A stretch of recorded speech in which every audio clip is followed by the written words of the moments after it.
Assalamualaikum warahmatullahi wabarakatuh. Di sini kami akan merupakan kelompok KKL dari Program Studi Pendidikan Teknik Informatika Universitas Muhammadiyah Surakarta. Kami di sini akan mengunjungi perusahaan startup yang berada di Laweyan, Surakarta, yaitu ORTH.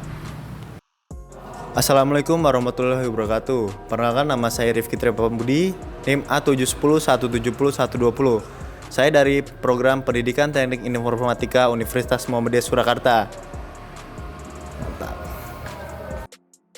Ya, Assalamualaikum warahmatullahi wabarakatuh. Perkenalkan, nama saya Wahid Nur Bintoko, NIM A710170102.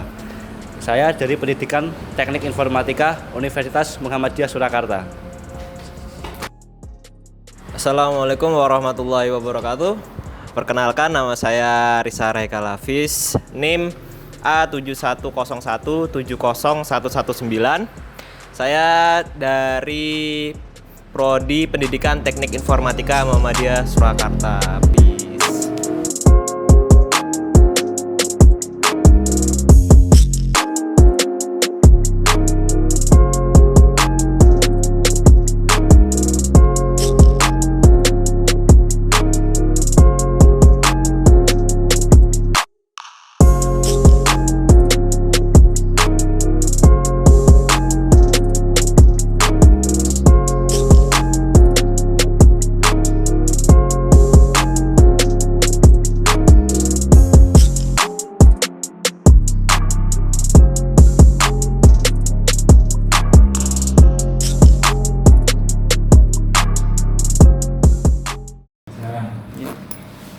Bismillahirrahmanirrahim. Perkenalkan, kami dari tim PKL Pendidikan Teknik Informatika Universitas Muhammadiyah Surakarta, yang mana di Pendidikan Teknik Informatika sendiri ada program yang namanya program PKL, yang mana program PKL itu yaitu kunjungan ke perusahaan-perusahaan seperti contohnya di perusahaan Nord ini, yaitu perusahaan startup seperti itu. Nah, jadi nanti di sini kita akan mengulas mengenai perusahaan ini dan menggali informasi seputar daripada informatikanya seperti itu, Pak. Iya. Oke. Sebelumnya buat perkenalan dulu, Pak. Iya. Di sini kami kan ada dua kelompok sebenarnya. Jadi bagi ringan langsung di sini kami mau menggali informasinya itu seputar ORTH juga. Terus di sini tuh kira-kira ada berapa orang krunya, terus kira-kira ada dibagi apa aja. Misalkan perusahaan kan biasa ada namanya, ada back end-nya, ada front end-nya, ada UI UX-nya. Terus kalau misalnya di sini, Pak, ORTH itu biasanya udah berdiri dari kapan, Pak? Oke. Kita mulai dulu ya. Bismillah. Assalamualaikum warahmatullahi wabarakatuh. Waalaikumsalam. Mungkin perkenalkan, saya Dani Ardiansyah. Saya sebagai CIO ya, atau merangkap COO, Chief Information Officer dan Chief Operation Officer. Kalau di bahasa Indonesia, Direktur Operasional di sini.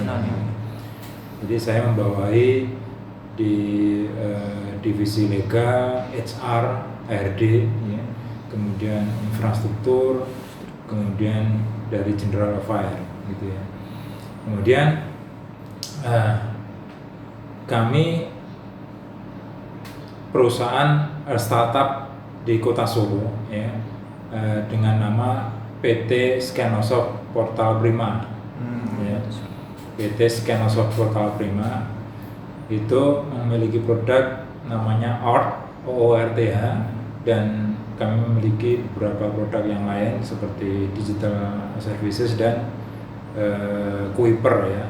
Nanti bisa dibuka websitenya www.skenosoft.com ya. Sedangkan ORT itu sendiri adalah produk startup kami.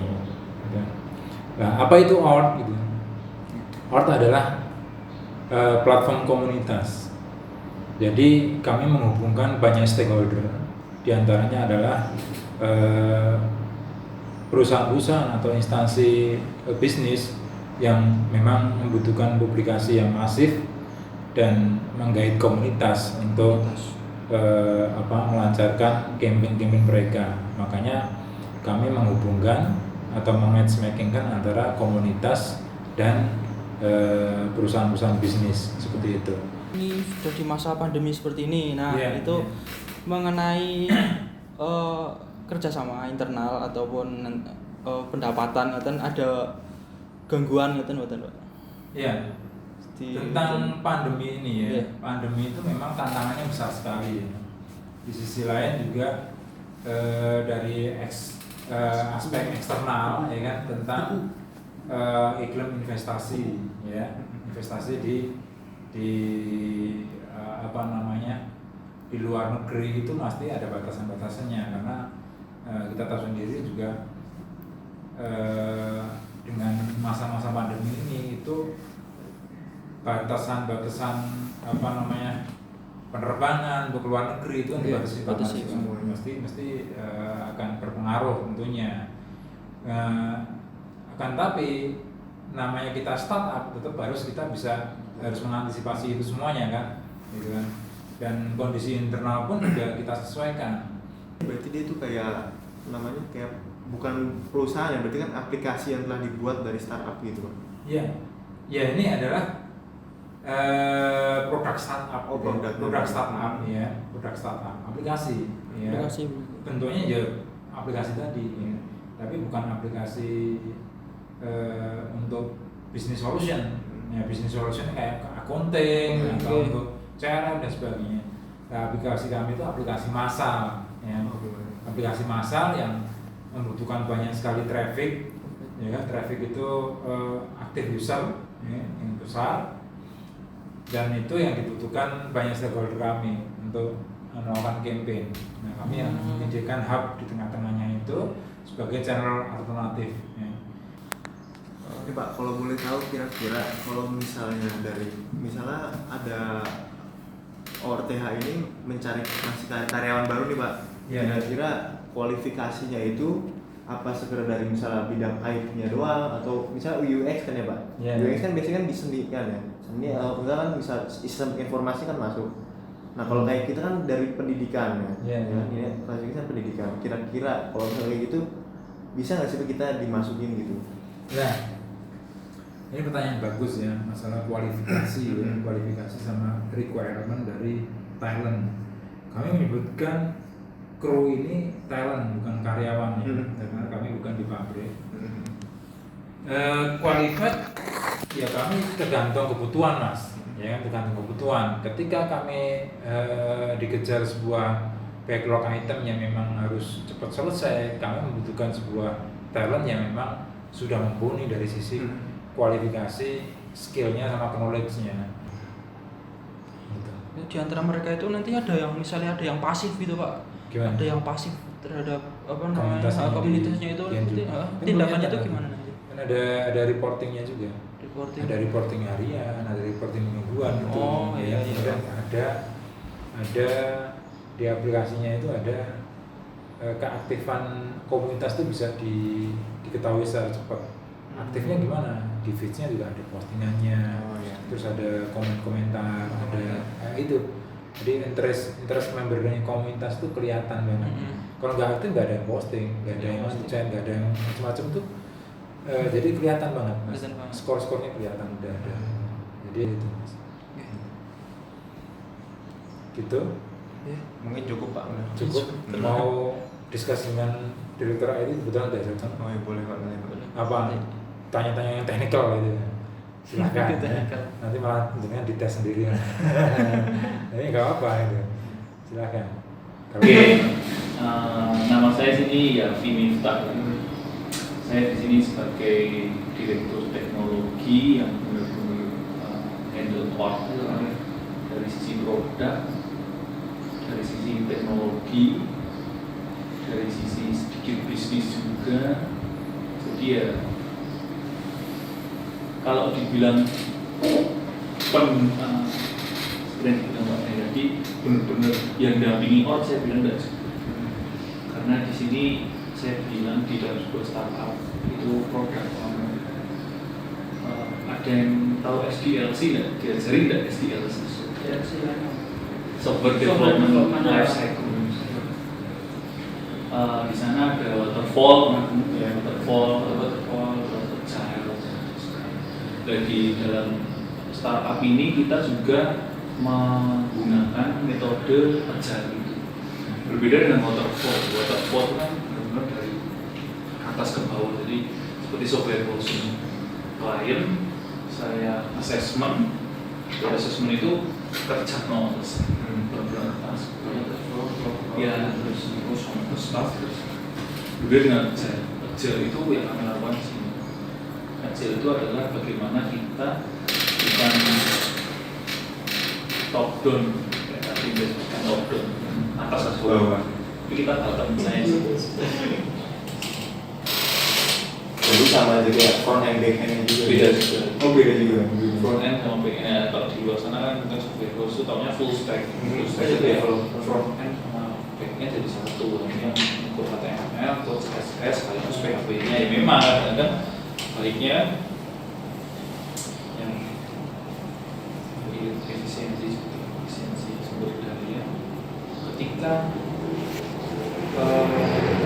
desain code ya mereka memang bisa, tapi tidak akan seoptimal atau sefokus kita bisa. Kenapa di startup butuh fokus? Contoh kecil masalah ini, kalian mengembangkan software house dengan beberapa orang penggunanya, dengan saya bisa start itu produk massal dan pengguna yang cukup banyak, itu yang akan jadi sebuah tantangan tersendiri. Yang awalnya dulu ini teman-teman diajarin coding nggak di apa aja? Dia Java. Oh, bahasa Java. Terus ya kemarin tuh CSS kayak JS-nya. Berarti website. Java-nya cenderung ke desktop berarti. Iya desktop. PHP. Oh, Kotlin. Android langsung. Mobile Android. Sekarang untuk Android itu lebih fokusnya itu sekarang katanya ke lebih ke coding ya. Pasti. Coding nggak ke JavaScript lagi kan? Iya. Itu makanya ditinggalkan. Itu kan awal. Baik lagi mas. Pengembangan. Teknologi naik terus. Ini yang lebih update itu Teknologi ya.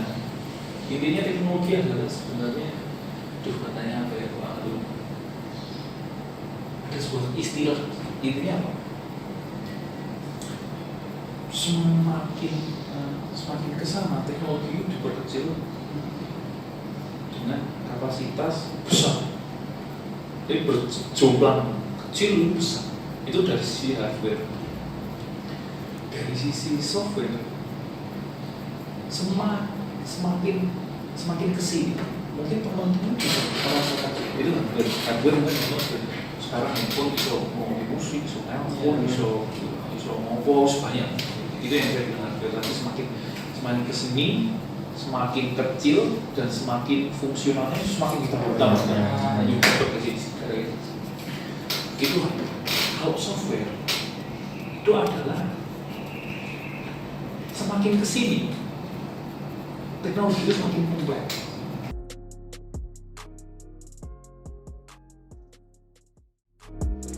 Jadi kesimpulan pada video kali ini adalah ORTH adalah aplikasi media sosial yang memfasilitasi pengguna untuk berinteraksi dengan komunitasnya, baik komunitas sosial maupun bisnis, dalam memaksimalkan internet dan pertemanannya. Pertemuan ini bertujuan untuk saling berbagi informasi tentang pola komunikasi. Salah satu unggulan dari aplikasi ini adalah dapat mempertemukan investor project dengan project yang mau didanai. Setelah sebelum dilakukan penilaian atas proyek tersebut, selain itu semua fitur komunikasi tergabung menjadi satu kanal, sehingga dari awal pertemuan hingga penggunaan dana dapat transparan. ORTH saat ini sudah menjalin hubungan kerjasama dengan berbagai lembaga zakat dan sedang menjajaki hubungan dengan Islamic Development Bank atau IDB untuk meningkatkan penggunaan dana syariah dalam berbagai proyek kebaikan yang ada. Setiap kita punya kelebihan dan kekurangan. Oleh karena itu, penting adanya kolaborasi agar saling melengkapi dan semakin melesat. Tutur Mas Dika.